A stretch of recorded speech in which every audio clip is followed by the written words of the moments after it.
এবারে মনে হয় কিছুতেই আর আমার ভালো থাকা সম্ভব হবে না। এবার মনে হয় আমি ঠিক পাগলই হয়ে যাব। শিক্ষামন্ত্রী যা শুরু করছে এতে গার্ডিয়ানদের পাগল না হয়ে আর উপায় হ্যালো নাই। ফ্রেন্ডস, কেমন আছো তোমরা সবাই? আমি আছি মোটামুটি।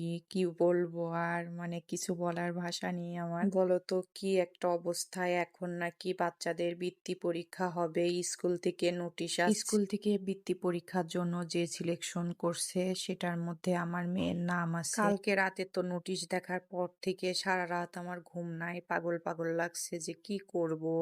বই খাতা পড়ার যা কিছু ছিল কিছুই আমি হচ্ছে প্রতি বছরের বই খাতা যা যা থাকে অন্য কেউ যদি আমার কাছে চায় আমি তাকে দিয়ে দিই, যে যদি তার একটু উপকার হয় ভালো হয়। অন্যান্য বারের মতো এবারের বই খাতাগুলিও আর আমি হচ্ছে হাতে লিখে অনেক নোট করে রাখি, সেগুলিও সব দিয়ে দিছি। এখন কিছুই আর আমার নাই, সম্পূর্ণই এলোমেলো হয়ে গেছে। আর যাকে দিয়ে দিছি না, তার হচ্ছে লাগবে না বলে সে নাকি বিক্রি করে দিছে। প্রথমের দিকে কিন্তু আমার কাছ থেকে বলে বলে নিয়ে গেছে, পরে নাকি বিক্রি করে স্কুল দিছে। থেকে যে ডেকে পাঠাইছিল তো আমরা হচ্ছে স্কুলে গেছিলাম।